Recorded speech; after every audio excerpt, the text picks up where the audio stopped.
Είμαστε στη Γράλιστα Farm που έχει ιδρυθεί το 2015.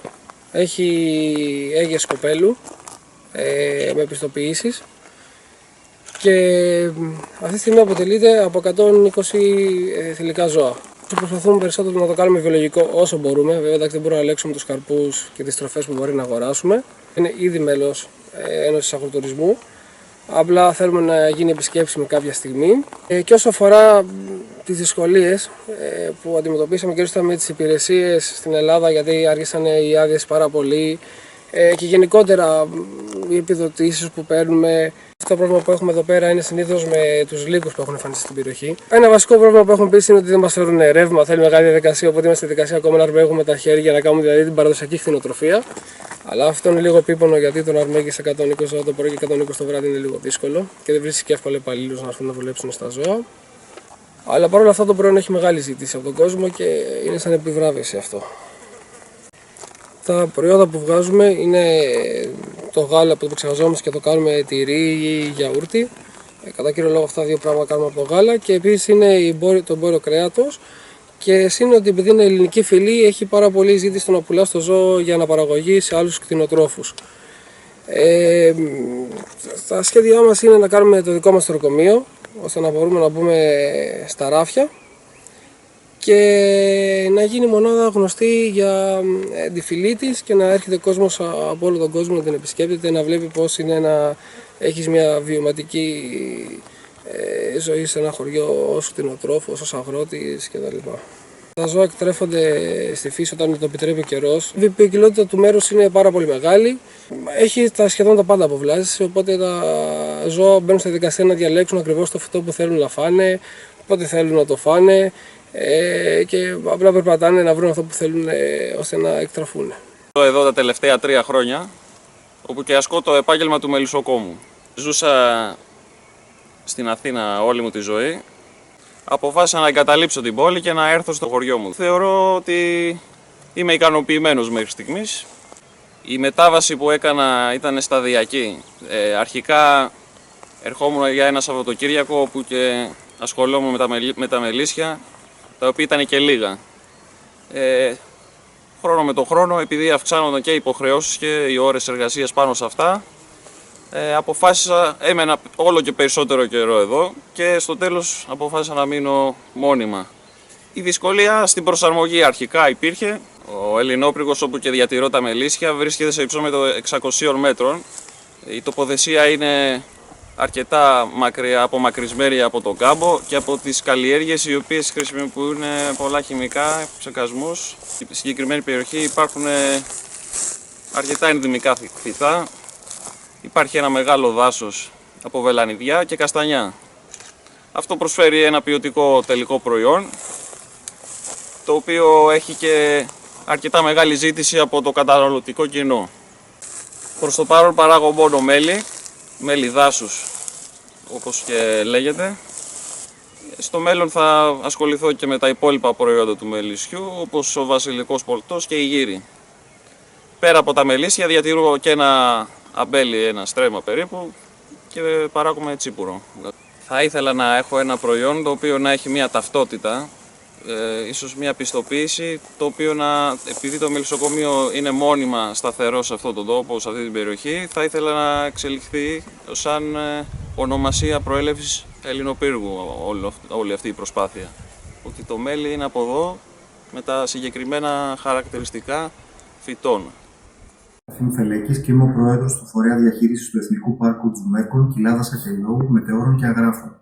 Ειδικά για την περιοχή μας είναι πολύ σημαντικό, μιας και η πρωτογενής δραστηριότητα είναι συνυφασμένη με τα τοπικά οικοσυστήματα, μπορεί να αποτελέσει, όπως είδαμε σήμερα στη συνάντηση, μέσο και τρόπο διαφύλαξης της βιοποικιλότητας που βρίσκεται στον κεντρικό πυρήνα του Εθνικού Πάρκου και του σκοπού του. Πέραν των άλλων, όντας η πρώτη προστατευόμενη περιοχή στην Ελλάδα με πιστοποίηση ως βιώσιμος τουριστικός προορισμός από το Europark, την Πανευρωπαϊκή Ομοσπονδία Προστατευόμενων Περιοχών, αυτό θα αποτελέσει ένα μεγάλο ζήτημα στο οποίο θα δουλέψουμε μαζί με το δίκτυο Πίντος, τη μια αστική κερδοσκοπική εταιρεία των Δήμων, οι οποίοι οι Δήμοι περικλείονται μες στο Εθνικό Πάρκο, τα ερευνητικά εργαστήρια και ιδίως το εργαστήριο αγροτικού χώρου του Πανεπιστημίου Θεσσαλίας. Λέγομαι Γάκη Δήμητρα και είμαι μέλος της ερευνητικής ομάδας του Πανεπιστημίου Θεσσαλίας για την εφαρμογή του προγράμματος HLB Link στα ορεινά της Δυτικής Θεσσαλίας. Η ελληνική ερευνητική ομάδα δουλεύει στην Δυτική Θεσσαλία σε δύο επίπεδα. Στο πρώτο επίπεδο εργάζεται με τους παραγωγούς, αφενός για να διαπιστώσει τα προβλήματα που αντιμετωπίζουν σε επίπεδο εκμετάλλευσης, αφετέρου να τους μεταφέρει καινοτομίες που υπάρχουν τόσο στην περιοχή Θεσσαλίας ή σε επίπεδο χώρας και καινοτομίες που έχουν αναπτυχθεί σε επίπεδο Ευρώπης, προκειμένου να λύσουν προβλήματα που αντιμετωπίζουν στα πλαίσια της δραστηριότητάς τους. Το κυρίαρχο πρόβλημα που έχει εντοπιστεί είναι η ανάδειξη των ποιοτικών χαρακτηριστικών του προϊόντος τους, του προϊόντος είτε της εκτατικής κτηνοτροφίας, εγωπροβατοτροφίας, είτε του προϊόντος της γεωργίας χαμηλών εισρώων.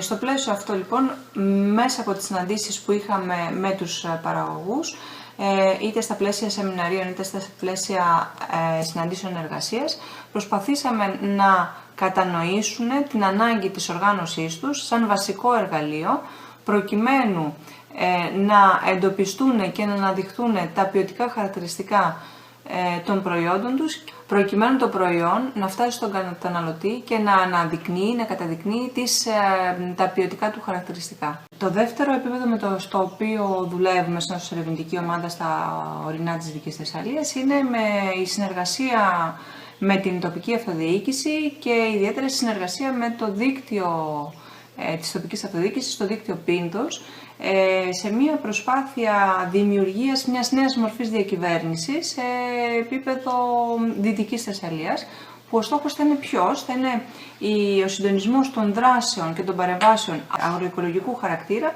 με την υποστήριξη ενός κέντρου συντονισμού, υποστήριξη των παραγωγικών συστημάτων HLB. Αυτό το κέντρο θα έχει σαν πεδία παρέμβασης τους εξής τομείς: τα σχέδια διαχείρισης αυτών των περιοχών, προκειμένου να είναι οι περιοχές κατάλληλες για την ανάπτυξη της γεωργίας και της κτηνοτροφίας, μια συνεχή εκπαίδευση των παραγωγών αλλά και των μικρών επαγγελματιών που υπάρχουν και δραστηριοποιούνται στην περιοχή και ταυτόχρονα προβολή της περιοχής και των παραγωγικών συστημάτων της, καθώς και των προϊόντων της στην αγορά. Σε συνεργασία πάντα με το δίκτυο Πίνδος και στα πλαίσια της εγκαθίδρυσης αυτού του κέντρου συντονισμού, προσπαθούμε την τελευταία περίοδο να ετοιμάσουμε την περιοχή προκειμένου να συσταθεί μια επιχειρησιακή ομάδα παραγωγικών συστημάτων υψηλής φυσικής αξίας. Στόχος της μελέτης μας και στο πλαίσιο του προγράμματος High Nature Value είναι να ενισχύσουμε τους παραγωγούς για να μπορέσουν να δώσουν προστιθέμενη αξία στα προϊόντα τους. Σε αυτό το πλαίσιο έχουμε αναπτύξει μια σειρά από καινοτομικά εργαλεία τα οποία βοηθούν στην οικονομική ανάπτυξη των παραγωγών. Ένα από αυτά τα εργαλεία είναι η ενίσχυση των συμμετοχικών διαδικασιών με χρήση τρισδιάστατων χωρικών αναπαραστάσεων. Ένα άλλο εργαλείο είναι GPS για την παρακολούθηση των ζώων εκτατικής μορφής και ένα τρίτο εργαλείο είναι η δημιουργία ενός συμμετοχικού συστήματος εγγύησης, δηλαδή τα προϊόντα τα οποία πουλούν οι παραγωγοί να μπορούν να τα εγγυηθούν για να παίρνουν μεγαλύτερη τιμή και να έχουν υψηλότερη προσθέμενη αξία.